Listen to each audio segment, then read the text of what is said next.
Saktong alas 11 ng gabi, nakatingin ang aking mga mata sa madilim na kalangitan, sa liwanag ng buwan. Nagtatanong waring aking puso't isipan, paano nga ba magpatawad sa nagawang kasalanan?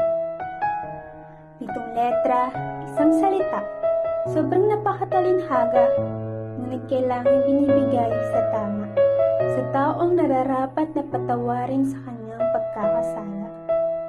Ngunit, paano nga ba magpatawad?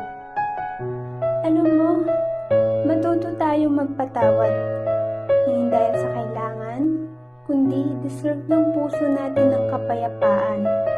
Hindi naman perpekto ang mga tao. Nabubuhay tayo sa mundo na puno ng gulo.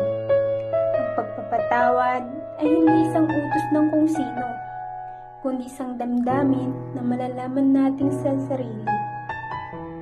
Magpatawad tayo kapag handa ng ating puso. Magpatawad tayo kung wala na yung sakit na ginawa sa atin ng tao.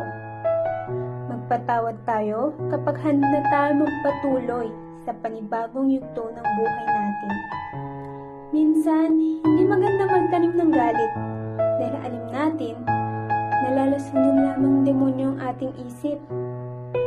Ang pagpapatawad ay isang mabuting paraan tungo sa kalayaan, kaligayahan at tagumpay.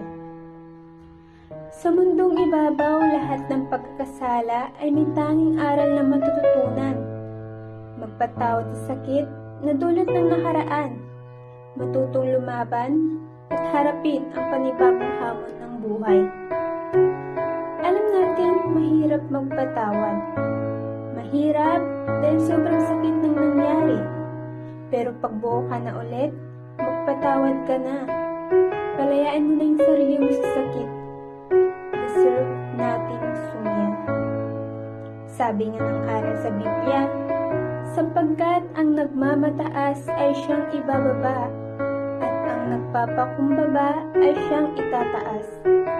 Sa bawat pagsubok na ating mapagdaraanan, madami tayong matututunan. Kapit lang at sumabay sa laro ng buhay. Basta laging tandaan, forgive, don't forget, and